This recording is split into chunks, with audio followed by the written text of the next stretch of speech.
So if you don't know me, I am a grateful believer in Jesus Christ, and I struggle with anger and rejection and addiction, and my name is Keith. Hey, Keith. Thank you. Friends of mine over here on the front. And the reason why I would introduce myself like that is because in Celebrate Recovery, that's how we introduce ourselves. We're connecting my identity with Jesus Christ. I'm a believer in Jesus Christ, and then what I struggle with, addiction, anger, rejection, those are other things that are my struggling or crippling sins. That's not my identity. And it's important because you will see different when you get into secular recovery programs. They will identify themselves and connect themselves to their addiction as being a part of their identity or whatever that is that they struggle with. So important to know that. If you're not familiar with Celebrate Recovery, it's a 12-step program. It's a Christian program. It literally started back in about 1935 with a very conservative group called the Oxford Group, which was a Christian group, a Christian church. And they were connected with some other folks who put together the 12 steps that are really right out of the Sermon on the Mount, Matthew chapter 5, 6, and 7. And they paired that also with the book of James and came up with the 12 steps. I tell people all the time, it is a rigorous discipleship program. So if you're kind of stale in your faith journey and you're like looking for next step, next level, I would recommend Celebrate Recovery. We're going to be kicking off. We're going to do what we would call a soft launch on the 31st of March. And if you say soft launch just literally means give us a little grace because we're starting. We're actually starting for real on April 14th. But we're opening it up to our church, our home here. This is your church. Come and be a part of it on that date. And if you're saying, like, I'm not sure if I belong in Celebrate Recovery, like I'm not an addict, I would tell you that only 30% of the people who come to Celebrate Recovery struggle with addiction. The rest struggle with other what we would call hurts, habits, and hangups. So if you're thinking about it, if you have anything that you struggle with, then you qualify. If you say, I really don't have anything, we call that denial. You definitely have something that you struggle with. Starting right here. So this, we are starting today. I'm preaching the third in a series that we came from Rick Warren's book, Life's Healing Choices. That book is for sale out in the lobby. And he did this sermon series about 25, it's been over 25, almost 30 years ago, on life's healing choices. And today's message is called Repairing Relationships or Forgiveness. And you could kind of do the inverse of that, wrecking relationships or unforgiveness. Because the reality is, if you're not doing one, you're doing the other. And I would tell you that as a counselor of over 30 years, I have learned that social pain is inevitable. Nobody gets a pass on that. We all experience just that social pain. My biggest wound is rejection. And so that's how I would identify my struggle is rejection, which equals social pain, which often leads to depression and other things, which just like anybody else who struggles with social pain, by the way, if you're in relationship, you have social pain. The reason why is because none of us are perfect. So hurt people hurt others, and when you're around other people, they struggle, and so they're gonna hurt you just like you have hurt them. Social pain really is the root of all of our compulsive or sinful behavior that literally leads us to what we would call insanity. In other words, doing the same thing over and over and over and hoping to get a different result. Trying harder and giving up and going through that same thing. Of course, the only antidote for that is forgiveness. So that's what we're going to talk about today. And we could probably all agree that forgiveness is a great idea until we have to practice it, right? Like, it's easy for me to talk about forgiveness, but forgiving, actually going through the steps and being intentional about forgiveness is not so easy. In this step in Celebrate Recovery, I'm supposed to make a list of all those who have wronged me and then forgive them. First, I'm willing to, and then I have to forgive them. So here's what I want you to do, right? I want all of you to be thinking, right? Get your wheels spinning a little bit and say, who in my life has hurt me, or what event in my life has hurt me in such a way that I need to add them to the list. Now, don't write anything down because they may be sitting next to you, okay? It's a reality. But think about it. Just think about it, because we all know somebody in our relationship spheres that has hurt us, that has wounded us in some way. One or two people. Just think about that. And when it comes to true biblical forgiveness, most of us would have lists that look more like a book. That's just the reality. Most of us walk around with a lot of unforgiveness in our life. Now, again, making the list was easy for me. It was actually doing the forgiving part that was hard. And I think we'll all agree that that's probably where we live. The first time I made a list and was intentional about this, like took it from my brain and wrote it down, was in 2005, September 2005, almost 18 years ago. And my list included my biological mother, who gave me up for adoption and gave me up to complete strangers, right? That's what adoption is. Both my grandfathers dying by the time I was 8 years old, and one of them taking their lives. My best friend dying from a brain tumor when I was in the 6th grade. At the same time, in the 6th grade, I moved to the other side of town and had to start all over in a new school and experience sexual abuse. And then thought I had a confidant, somebody that was close to me, and I thought, I'm gonna share that with them because I need to do something with this. And we were in a library, so I thought that was a good place to do it. Well, we got in the library line, and before we left the library, he had shared it with everybody in the library line. More need of unforgiveness. Then, as I went in the military, I had a girlfriend at that time who was unfaithful to me. So she got added to the list. By the way, this list is not complete. This is just a few of the highlights, right? And then, as a pastor, believe it or not, you guys are always so nice. And so I have some church hurt. Mike, you don't have any church hurt. Good. You guys have been great to him. I haven't been here long enough to have any church hurt here, so you guys are good, right? You guys all get a pass. But just know that happens too, right? If you've been in a church, sometimes you've been in a church and you've experienced church hurt, not even as a pastor. So each of those people or those events, if you will, stole something from me, right? They owe me a debt. They took something from me.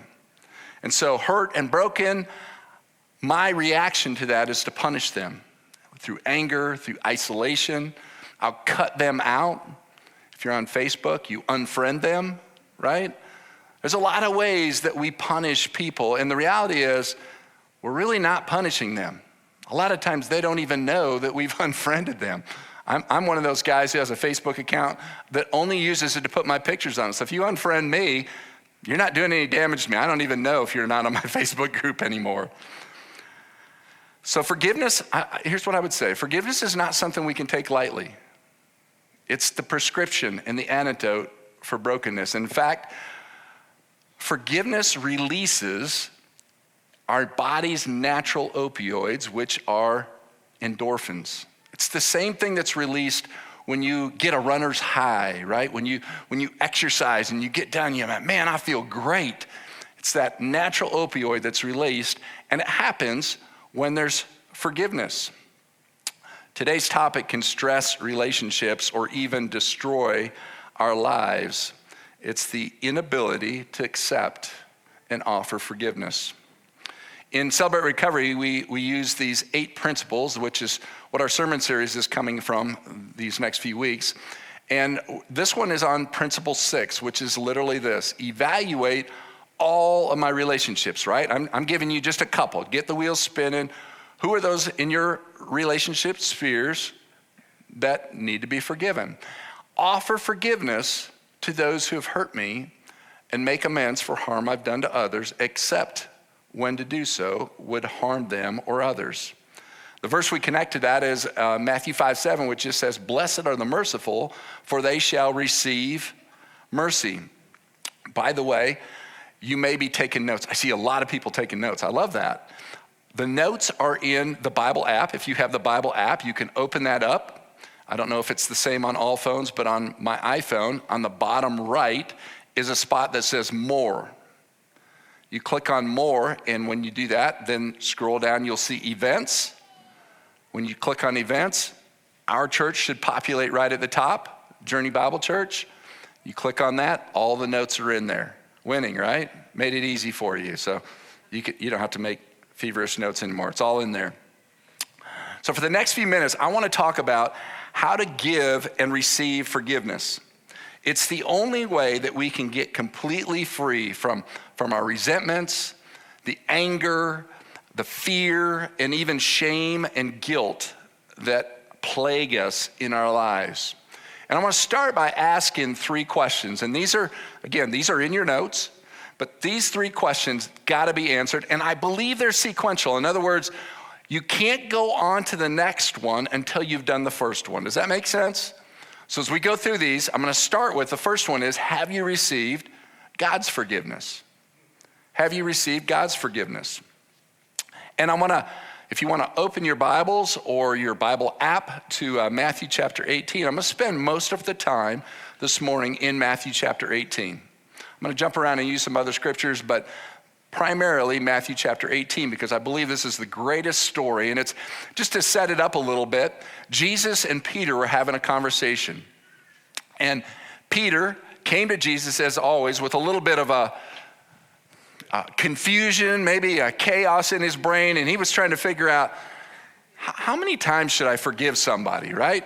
Because the reality is we all get relationship pain. We all get that social pain that happens. And am I supposed to forgive him like 7 times? Like in his mind, that's the limit, right? Going to forgive 7 times, which is important because the number 7 in the Bible is the number of perfection. And so in his mind, that's it. 7 times, I'm done, right? I can count it. It has a finite end to it. And so he says to him, Lord, how often should I forgive my brother when he sinned against me? As many as 7 times? And Jesus said to him, I do not say to you 7 times, but 77 times. Some versions will say 70 times 7. Now, if you're looking for a Greek definition of what that is, how big is that number? How many have watched the Toy Story? I'm starting to date myself because when I use movies like the Toy Story, nobody raised their hand. Really, like raise your hand high if you've seen the Toy Story. Okay, that's better. You guys were just sitting there. All right. Wake up. I'll make you stand if you want. We can stand the whole time I'm preaching. So the Toy Story, there's this guy in there, Buzz Lightyear, and he says to infinity and beyond. That's how many times you forgive somebody over and over and over and over with no end. That's what that number means, without end. And then he goes on to verse 23. He said, therefore, the kingdom of heaven may be compared to a king who wished to settle his accounts with his servants. And when he began to settle, one was brought to him who owed him 10,000 talents. So get the picture as he's thinking through this, and I'm going to kind of summarize even the next 2 verses there, verse 25 and 26. He owed this huge amount of money, this huge debt, 10,000 talents. 10,000 talents would be likened to an annual salary of every person in the city of Palestine at that time, which was about 500,000 to 600,000 people in population. Okay, so you get the idea how big that debt is. 500,000 to 600,000 times an annual year's salary. That's how much he owed. And this guy comes to this king, the guy that he owed the money to, and he said, humbly, will you forgive me? Like, there's no way I can pay this. Like, I'll work for you. I'll get my family to work for you. We'll work for you the rest of our life. Just forgive. Just cancel that debt. The next verse there, verse 27 says this, out of pity. In other words, I recognize the fact that you have no means to pay this. And I'm going to give you something you don't deserve. Like, there's no way you can make this right. The master of that servant released him and forgave him of the debt. Anybody think of a debt that was owed that was so big that you couldn't pay? The truth is, all of us have a sin debt, right? Sin is stepping outside of God's will, stepping outside of what God ordained, right? When we're disobedient, when God says do this or don't do this, he's given us these things so that we could be in relationship with him. When we step outside of that, we sin. And so we're in that place. And if we sinned one time, we would need a Savior. And the reality is we've got a lifetime of sin. And that's just the stuff that we know, right? That others might know that they've seen us. What about all the things that we've thought? That's 10,000 talents. It's more than you and I could ever repay. And that's what Jesus did for us. No matter how severe the sin is, no matter how big it is, no matter what kind of injury we've done to somebody, God's forgiven it. I love what Romans 3:22 and 23 says, and this is a different version than you're probably used to, but I love the language he used in here. He says, God puts right, or people right, through their faith in Jesus Christ. It's the idea that sin causes chaos. Like I said, it's already like our lives are unmanageable. Mike said that in the beginning 2 weeks ago, that we needed God, that we couldn't be God. We had to realize that. And that's what sin is. It's insanity. And what happens is God steps into our insanity and he makes right. So if you could imagine chaos, right? Like atoms, like remember when you were in science and atoms are bouncing all over. He brings it into alignment. He puts right us. He makes us and puts us in right standing with him when we receive his forgiveness. Even if I've sinned one time. So the first question that we've got to reconcile is, have I received God's forgiveness? And the truth is, if you've received God's forgiveness, now you're ready to go on to the next one, right? Ready to go on to the next one, which is, have I forgiven myself? Now, this is the idea that what I have done is so big that it's unforgivable. And I've run into this as a counselor a lot, and even as a pastor. People will come to me and say, but man, you don't know my life, man. You don't know my history. Like there's a lot. It's a lot. I've done some bad things. God can't forgive me. I mean, I know guys who have murdered. I have friends who have murdered, spent 35 years in prison. I know people who have done abortions, and they would say that my sin is so bad that God can't forgive me. And even if God forgives me, I can't forgive myself. And they're living in that place. You know, for years, I held my bullying last words to my best friend over my head because I couldn't get them back. You see, I told you that he died. What happened, though, was we were out snowmobiling in South Dakota in hayfields, 70 miles an hour, 2 RUP 440 snowmobiles, racing, having a great time, lots of snow, and somewhere in the middle of that, he stopped and he said, man, I can't do it anymore. He said, I've got a really bad headache. And of course, that struck my rejection nerve. Like, when you quit doing something with me, when you quit doing life with me, you don't want to be around me anymore, that's rejection. And that's all I was hearing. And the reality is, he had a real headache. In fact, they took him to the emergency room in the hospital.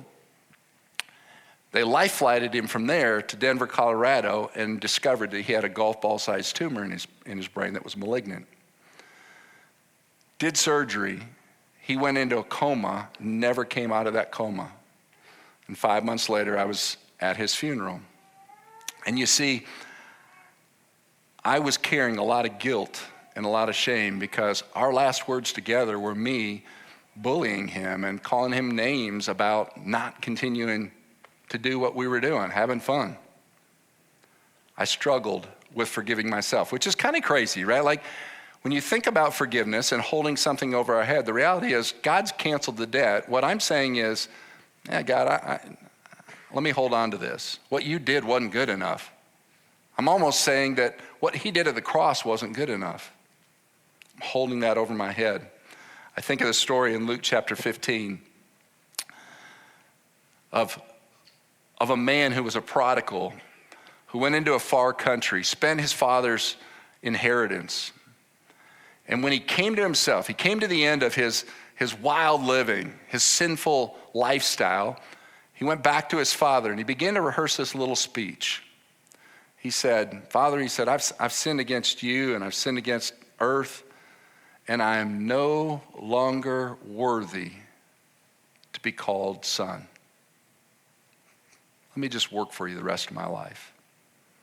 That's what happens when we don't forgive ourselves is we have this false belief, this false reality that what I have done is so bad that I'm never going to be able to be a son again. I can't be called his son. I'll just work my way into favor. So we go to church, we read our Bible more, we pray more, we do all these good deeds so that we can work off our debt. The reality is the debt's canceled.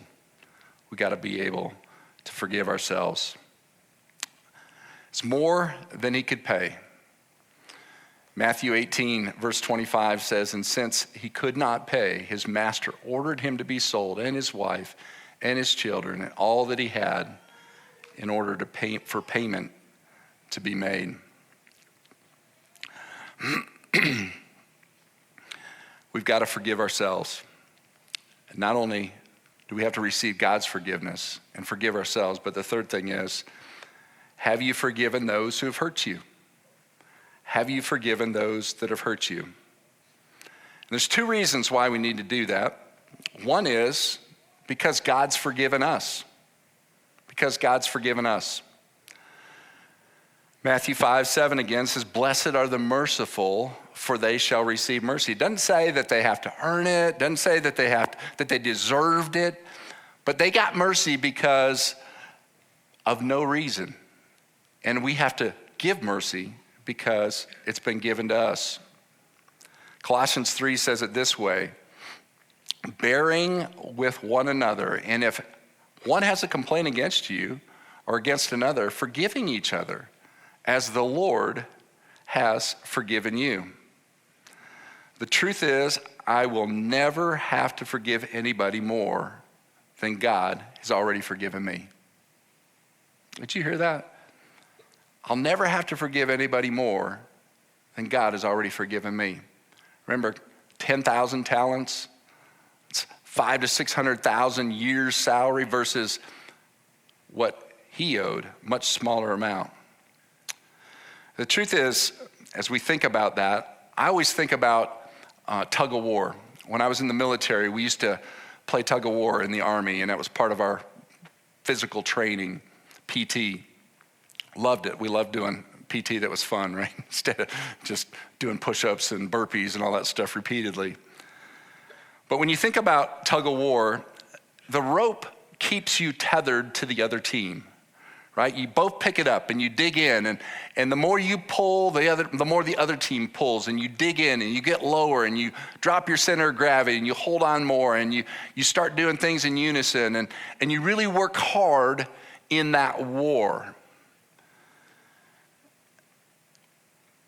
Forgiveness is like when you drop that rope in tug of war. It ends the pain cycle. It says, I'm not going to hold that debt over their head anymore. You drop the rope and the war stops. When my best friend died, I was mad at God. I couldn't believe that he let my best friend die. I had prayed over and over and over that God would spare him.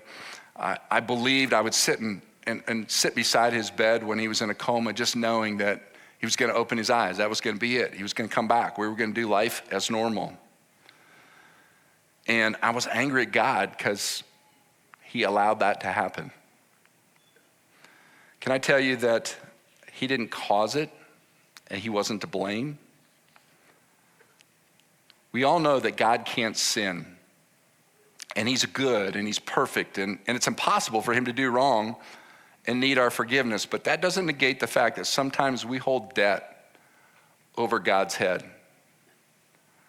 I felt like I had been wrong, like God didn't do what I wanted him to do. And so in some ways, even though God didn't need forgiveness, I was holding debt over his head. So not only do we forgive others in that, but sometimes we have to forgive God. Does that make sense? Like I'm holding a debt over his head. God didn't do anything wrong. And that also helps us to understand that we have to understand free will. While we may not need him to forgive, we got to drop the rope. Once we understand free will, we're going to understand that our anger towards God sometimes has been misplaced. In fact, most of the time, it's been misplaced. Free will is simply this. He loved us so much that he gave us a free will. Each one of us has the right and the ability to choose right and wrong. Therefore, we need to believe that the harm others did to us was from their free will. It was their choice, not God's. And it wasn't God's will. Can I just say, if you've been the victim of physical, sexual, emotional abuse, I hurt with you. I've experienced those things as well. And I want you to know that God was in the middle of that. God did not leave you abandoned, nor did God cause that. And forgiveness is the only way out. Doesn't mean that you have to be besties with your perpetrator and go back and refriend them on Facebook. But it does not give you a pass in forgiving that person and canceling their debt. Remember, forgiving them in no way excuses them for the harm that they've caused, but it will release you from the power that they've had over you. So first, we forgive others, not only because God forgave us, but also because resentment doesn't work. Resentment doesn't work. Look at verse 28 with me. It says, but when that same servant went out, he found one of his fellow servants who owed him 100 denarii. And seizing him, he began to choke him, saying, pay me what you owe. You realize that resentment makes us do some pretty stupid things? I mean, this guy went out in full-on UFC. How many watch UFC? Nobody wants to admit that in church, right? I watch UFC. I just said it out loud. He full-on UFC choked this guy out for 100 denarii. That's about 100 days' salary, not years, not 500,000 years' salary, 100 days. Do you see the disparity? He had gotten forgiven of a debt that he would never repay, not even with the help of his family. And he went out and choked out somebody else, held debt over their head, unforgiveness over their head for a much smaller sin. So think about it. That one or two people that you put on your list, I'm not minimizing, and I'm definitely not excusing what they've done. But what they've done pales in comparison to what you and I have done over a lifetime, or what we have thought over a lifetime. And by the way, we ain't done. We ain't done. We're going to walk out those doors and it's going to continue. The debt just keeps ringing up. And he forgave it.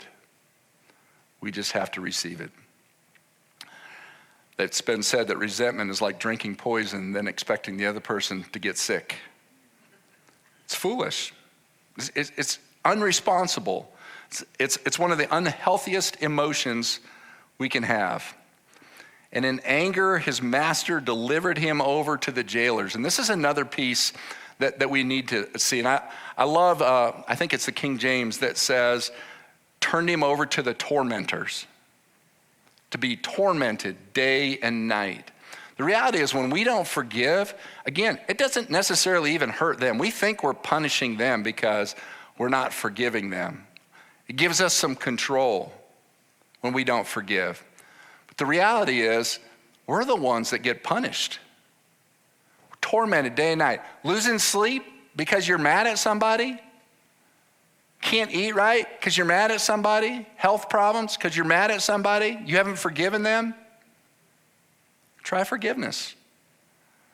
Try forgiveness instead of drinking the poison, hoping that they'll get sick.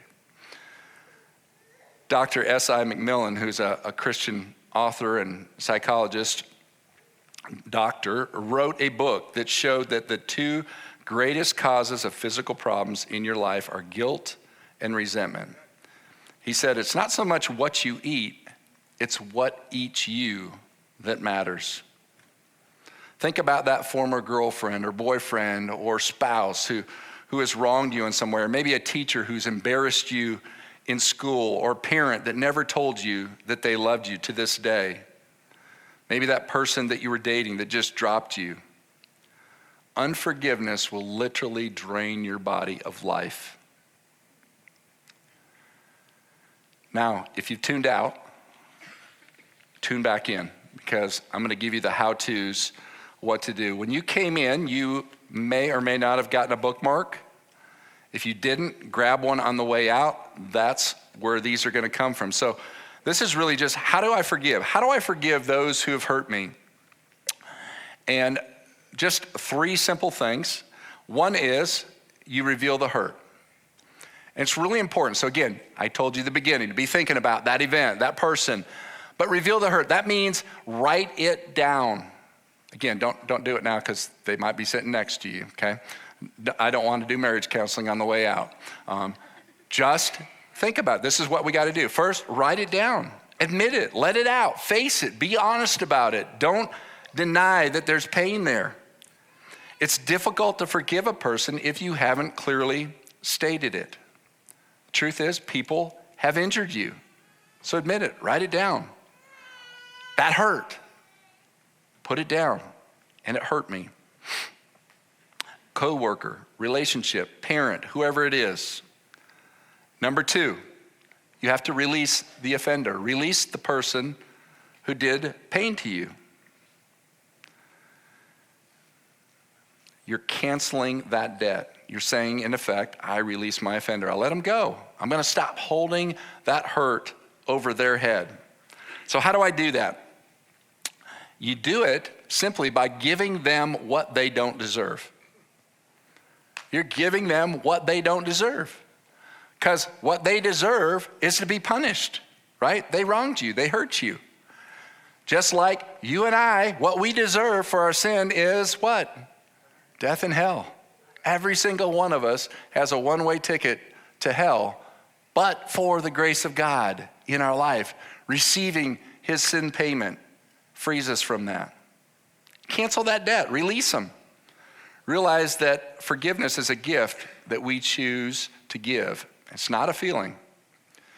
By the way, they don't have to ask you for you to give them forgiveness. Sometimes there's a false belief. Well, when they ask me, or when they treat me this way, or when they stop doing this, then I'll forgive them. No, it's unconditional. The next question is, how often do I have to forgive them? Going back to our passage of scripture, 7 times? No, 77 times. That's a indeclinable noun in the Greek. I knew you'd be impressed with that, Mike. Indeclinable noun. So you guys are football fans if you live here. I know that, right? I've come to understand that Kansas City is Chiefs fans, and it's a thing. And I've got to get on board or I'm going to get left behind. So I'm a Chiefs fan now. But it's like if you're standing on the line of scrimmage and the defense goes across the line of scrimmage before the ball's snapped, right? What do we call that? Encroachment, right? And if they take the snap, they get a free play. They get a free play. As long as they can get that play off before the whistle's blown, they get a free play. And they get the opportunity to decline that penalty. The reality is, when we're asked by God to forgive 77 times, that's an indeclinable noun, meaning you don't get a pass. You don't get a pass. Every one of us, because we were forgiven a debt that we would never repay, has to forgive again and again and again and again. We don't get a pass on it. So here's an effective way to do that. In the last couple minutes here. Visualize, if you will, get 2 chairs out, sit in one of them, and visualize your offender in the other one. They're not actually there, but visualize that they're there. So you've made your list, and you begin, and you say, hey, I need to say some things to you. And I begin to list out all the ways that they have hurt me, with as much detail as you can remember, to include how did it make you feel, which is difficult for us because we've shut those feelings down, because that's how we protect ourselves. So you're telling them how they hurt you, and then you let them know, you know what? I'm going to forgive you because God has forgiven me. And I have learned that resentment doesn't work. I'm going to forgive you. Another way to do that is to write a letter and basically do the same thing. You write them down. Don't send the letter. You put their name. You write all the detail of what they did, and you let them know, I forgive you. At the end of that letter, you release them. Not so that they experience freedom, but so that you experience the freedom, right? The third thing we do, after we've revealed the hurt, we've released them through those couple of ideas that I just suggested, the third thing we do is we accept them unconditionally. And this is the place that I think most of us get hung up. In other words, I'll forgive them, but I'm never gonna, right, fill in the blank. In other words, you might as well say, I'll forgive them, but I'm gonna continue to punish them. I'm gonna continue to be mad at them. I'm gonna continue to ignore them and cut them out of my life. That's not true forgiveness. So how do you know when you fully release them? When you can think about them and you truly want the best for them. You truly want the best for them. You're able to pray for them. You're able to wish them well. You're able to bless them. You can begin to look at understanding their hurt rather than focusing on how they hurt you, because hurt people hurt others. So how do I forget divorce, or how do I forget the pain that I've experienced from my parents growing up, or the pain of a physical or sexual or emotional abuse or neglect, or even trauma in my life? The reality is you can't. Forgiveness doesn't mean that it's forgotten. It's remembering that it's been forgiven. It doesn't mean that you've forgotten, because the reality is Satan is masterful. He's going to continue to remind you of what somebody did to you so that you can hold that over them, because he knows that's going to steal your Christian joy. It's going to keep you locked up in your sanctification process and becoming more like Jesus as you hold unforgiveness. It's simply remembering that it's forgotten. Well, how do I do that? That's unfair. How can I forgive somebody? If I forgive them, then they get away scot-free. Remember this, God's just. He's good. He's going to take care of it. He's the judge. The fact is, relationships can tear your heart into pieces, but God can glue those pieces back together and cover it with his peace over your pieces. So at the bottom of your bookmark there, it says, to love is to risk. And so I'm going to dare you to be intentional about forgiveness starting today. Don't put it off. Start today. And if the empty chair, if you get to the place where you've made your list and the empty chair doesn't feel sufficient, or maybe even writing a letter, I like the more dramatic. I like to make my list and then get rid of it this way. And I think about how God took care of my sin and your sin, right? He removed it as far as the east is from the west. Put it into the depths of the seas. Thanks for letting me share.